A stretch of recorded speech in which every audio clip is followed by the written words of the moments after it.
Hi everyone, welcome to success insight. Thumbnail से आपको पता चल गया है कि आज हम किस बारे में बात करेंगे एंड ये भी आपको पता चल गया है कि मुझे जो सक्सेस मिला है, जो भी मुझे मिला है वो प्लान बी से मुझे मिला है। तो मेरा प्लान ए क्या था वो मैं आज आपके साथ शेयर करने जा रही हूँ। ये मेरे लाइफ का एक बहुत ही इंपॉर्टेंट चैप्टर है जो मैंने अभी तक कहीं पे भी शेयर नहीं किया, तो डिसाइड किया कि आज मैं वो आपके साथ शेयर करूँगी। तो वो शेयर करने से पहले इस बारे में बात कर लेते हैं कि what is plan B. Plan B है क्या एंड प्लान बी का एडवांटेजेस डिसएडवांटेजेस क्या है एंड क्या आपको प्लान बी रखना चाहिए कि नहीं, उसी के ऊपर बात कर लेते हैं। तो पहले आते हैं कि ये प्लान बी होता क्या है। तो देखिए, हमारे देश में अगर कहीं पे कोई बॉर्डर पे कोई वॉर लाइक सिचुएशन क्रिएट हो जाता है जहाँ पे हमारे सोल्जर्स को मिशन पे जाना पड़ता है, जो भी सिचुएशन क्रिएट हुआ है उसको ठीक करने के लिए ऐसे प्लान्स बनाते हैं। तो ऐसा एक मेन प्लान रहता है जो कि है प्लान ए, जिसको टारगेट करके ही सब चलते हैं। अगर किसी भी तरीके से वो प्लान फेल होता है मिशन में, तब हमेशा एक ऑल्टरनेट ऑप्शन रहता है, हमेशा एक ऑल्टरनेट प्लान रहता है जिसको फॉलो करने से उनको सक्सेस मिले। वही होता है प्लान बी। तो हमारे जो ये कॉम्पिटिटिव एग्जाम से ये जो जॉब मिलने की जो भूख है, ये भी कोई वॉर लाइक सिचुएशन से कम नहीं। ये भी हर एक एस्पिरेंट का जिंदगी का ही युद्ध है जो हम लड़ते हैं सिलेक्शन पाने तक। एस्पिरेंट्स एक वेब सीरीज आया था, उसके बाद ही ये प्लान बी जो वर्ड है ये बहुत फेमस हो गया है। आफ्टर कंप्लीटिंग आवर एकेडमिक्स हमें कोई ना कोई पाथ चूज करना ही पड़ता है फॉर आवर फाइनेंशियल सस्टेनेबिलिटी। बहुत सारे करियर ऑप्शंस होता है, कोई ना कोई करियर को हमें चूज करके हमें आगे बढ़ना पड़ता है। तो यहाँ पे हमारा प्लान ए प्लान बी का बात आता है। तो अब हम बात कर लेते हैं कि प्लान बी रखने का प्रोज एंड कॉन्स क्या है। पहले इसका एडवांटेजेस, इसका प्रोज के बारे में बात करेंगे। तो देखिए, हमारे अब जो गवर्नमेंट एग्जाम्स का जो सिलसिला चल रहा है, जैसे एग्जाम्स होते हैं, स्पेशली अगर मैं एसएससी की बात करूं तो एसएससी का एक एक एग्जाम्स कंप्लीट होने में बहुत टाइम लगता है। स्पेशली अगर बीच में कहीं से भी टाइम डिले हो जाता है, जैसे कि ऐसे अचानक से कोविड आ गया, किसी को तो पता नहीं था कि कोविड आएगा। ये कोविड आने की वजह से बहुत लेट एग्जाम्स चल रहे हैं। अगर मैं मेरा ही जो एग्जाम में सिलेक्शन हुआ था सीजीएल 2018, अगर उसका ही बात करूँ तो सीजीएल 2018 का टियर 3 एंड टियर 4 के बीच में 1 साल का गैप था। तो ये तो प्री प्लान नहीं था, ये अचानक से ऐसे एक सिचुएशन क्रिएट हो गया जिसके वजह से ऐसे टाइम डिले आ गया। तो ऐसे बहुत कुछ सिचुएशंस प्रिपरेशन के दौरान क्रिएट हो सकता है, जैसे कि ऐसे अचानक से एग्जाम में डिले हो सकता है। ऐसा हो सकता है कि आफ्टर सर्टेन अटेम्प्ट्स आपका और एज ना रहे, आपका एज लिमिट क्रॉस कर गया। और नहीं तो ऐसा भी हो सकता है, अगर मैं सीजीएल की बात करूं कि सीजीएल का टोटल 4 एग्जाम्स होता है, 4 एग्जाम्स देने के बाद भी आपका फाइनल लिस्ट में नाम ना आए।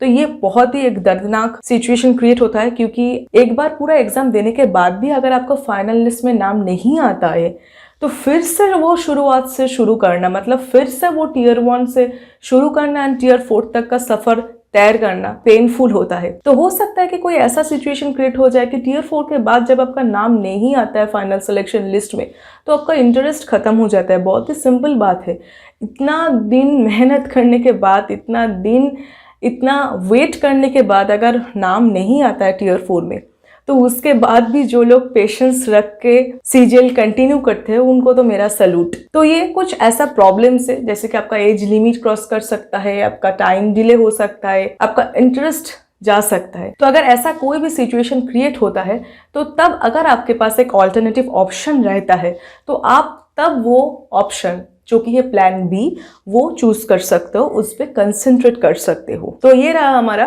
प्लान बी रहने का एडवांटेजेस। अब आते हैं इसका कॉन्स क्या है, इसका डिसएडवांटेज क्या है।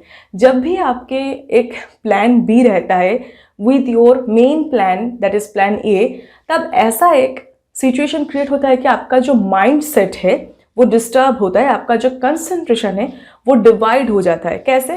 सपोज आपने कोई भी प्रॉब्लम फेस कर रहे हैं, आपके जो मेन प्लान है वो अचीव करने में, वो प्लान में सक्सेसफुल होने में आपका कोई दिक्कतें आ रहा है, कोई बड़ा प्रॉब्लम आ रहा है, तब आपका मन यही सोचेगा कि ठीक है, अगर ये नहीं होता है तो ठीक है, कोई बात नहीं, मेरे पास ऑप्शन है, मैं वो चूज कर लूंगी।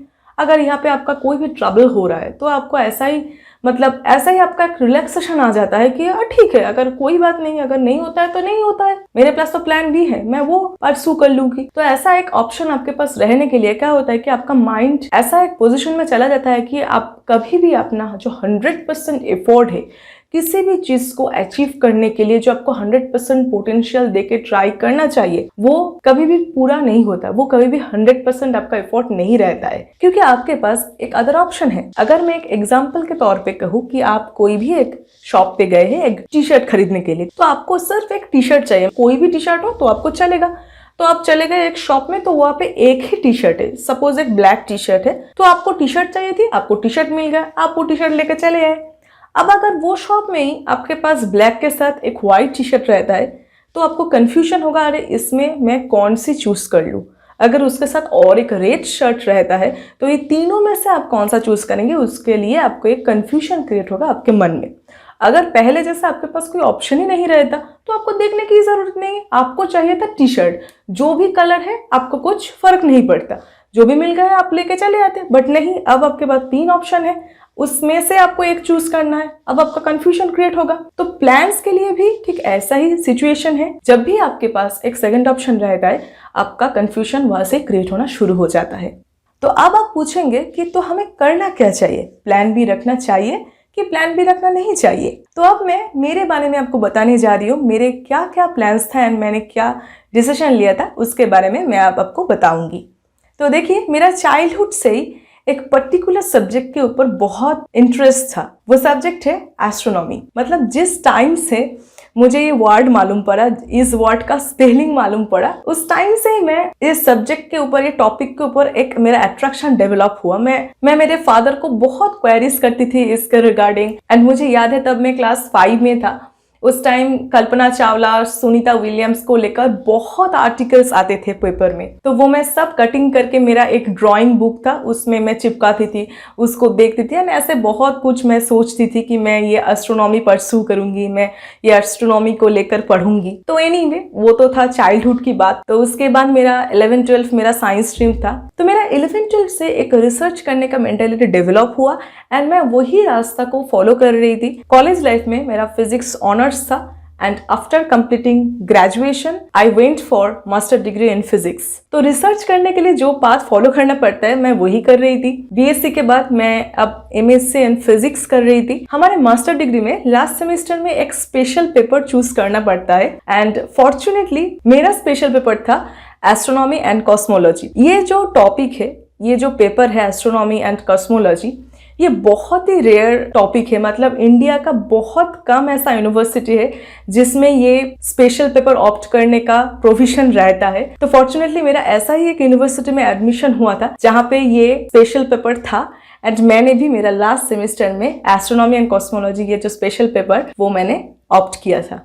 तो मेरा जो चाइल्डहुड ड्रीम्स था, मतलब एस्ट्रोनॉमी को लेकर आगे बढ़ना, उसको लेकर पढ़ना, वो बहुत हद तक मेरा पूरा हुआ था इन एमएससी 4th सेमेस्टर। तो सभी ठीक चल रहा था क्योंकि उसके बाद मेरा यही प्लान था कि मैं पीएचडी परस्यू करूंगी। तो जो भी हम सोचते हैं हमेशा वो नहीं होता है, हमेशा वो करना भी पॉसिबल नहीं होता है। आपके सर्कमस्टेंसेस पे बहुत कुछ डिपेंड करता है। जो भी हम चाहते हैं हमेशा वो नहीं कर सकते, हमेशा सब कुछ एक ही जिंदगी में पाना मुश्किल होता है। तो इसलिए कुछ सर्कमस्टेंशियल कारण की वजह से मुझे मेरा प्लान बी ऑप्ट करना पड़ा। तो देखिए, मेरा जो प्लान बी था वो यही था कि मुझे एक जॉब करना है।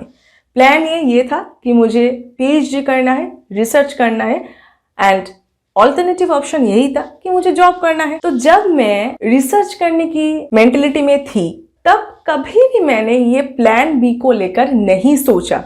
ये प्लान बी को मैंने ऐसे लॉक करके रखी थी, मुझे उसके बारे में सोचना ही नहीं है क्योंकि मैं तो मेरा जो मेन टारगेट है उसके तरफ जा रही थी, उसको लेकर ही सोच रही थी, उसको ही कैसे अचीव करना है वही बारे में मैं सोच रही थी। तो मैंने प्लान बी के बारे में कभी भी नहीं सोचा, एक ऑप्शन के तौर पे उसको रख दिया एकदम लॉक करके। तो एमएससी के 4th सेमेस्टर तक भी मेरा ऐसा कोई भी शिफ्ट करने का इरादा नहीं था। तो इसलिए मैं बहुत ऐसे वीडियोस में बोली थी कि अप टू एमएससी मेरा कोई भी प्लान नहीं था, मुझे ये सब सेंट्रल गवर्नमेंट जॉब के बारे में कुछ पता भी नहीं था। तो बहुत लोगों को मेरे ये स्टेटमेंट से दिक्कत है, उनको लगता है कि मैं ये झूठ बोल रही हूँ। अगर आप अभी तक मैंने आपको जो भी बोला वो आपने सुना है तो आपको ये क्लियर हो जाएगा कि मेरा माइंडसेट क्या था, तब मेरा कैसा सोच था, किस तरीके से मैं तब सोचती थी, एंड उससे आपको क्लियर हो जाएगा कि क्या झूठ है एंड क्या सच है। तो किसी के मानने से या ना मानने से सच बदल नहीं जाता, सच वही रहता है। तो अप टू 4th सेमेस्टर मुझे इस बारे में कुछ भी पता नहीं था, क्योंकि मैंने कभी भी इसमें दिमाग ही नहीं लगाया, क्योंकि मुझे जानना ही नहीं है, मैं वो